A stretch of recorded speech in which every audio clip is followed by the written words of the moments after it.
In today's video, I want to show you how to recreate this wonderful, creamy and moist cake.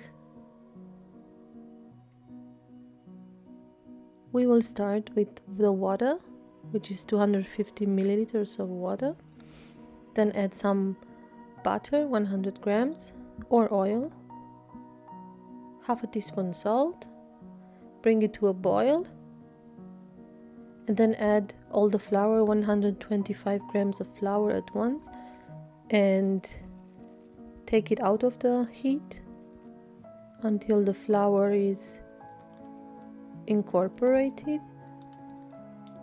and then on the heat for 1 or 2 minutes more until it gets sticky on the bottom.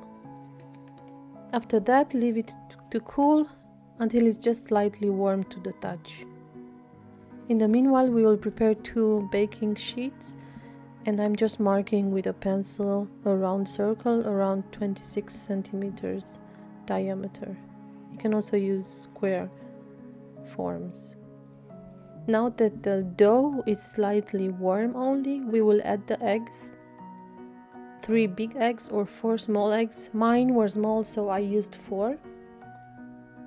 And you have to completely mix the egg into the batter before you add the following one. It looks difficult to do at the beginning, but just insist and they will mix in until you get a soft dough but not runny. It will keep its shape. As you see, I added a 4th one here because it was too tough. So this is the consistency you're looking for. Then half of this batter, you spread it thinly on these baking sheets that we prepared, the 2 of them. I used an offset spatula. You can use a butter knife or a spoon. Try to have it thinly and very uniform in thickness. I baked it 10 minutes in the preheated oven at 220 degrees Celsius, and then I lowered the heat to 180 for another 20 minutes. I left both of the discs to cool on a cooling rack completely.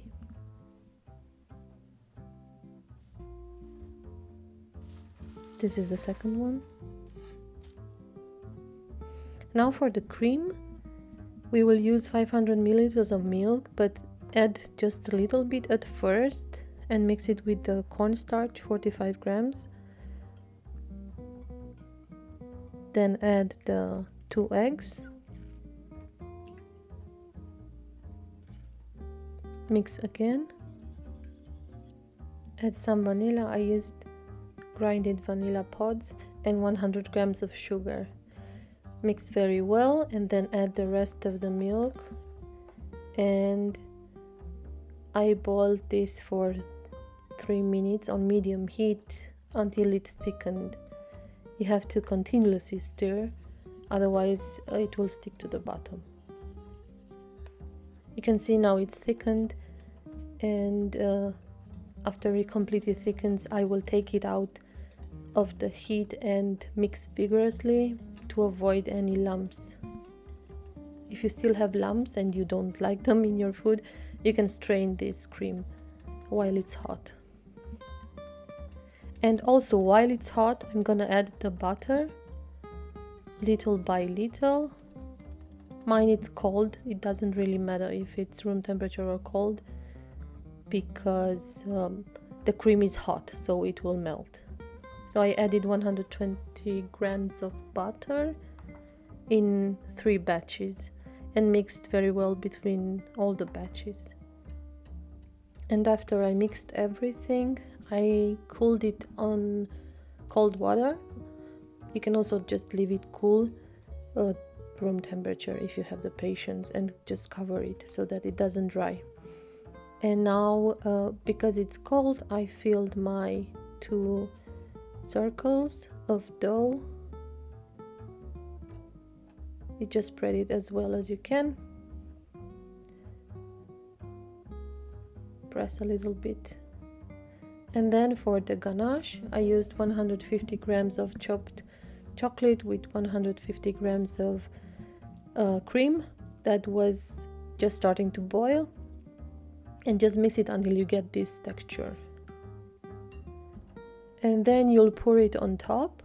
It is very liquidy, but it will harden when you put it in the fridge.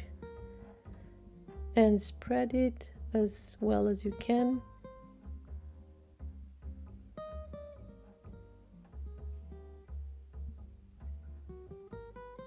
And then leave it in the fridge for at least 2 hours.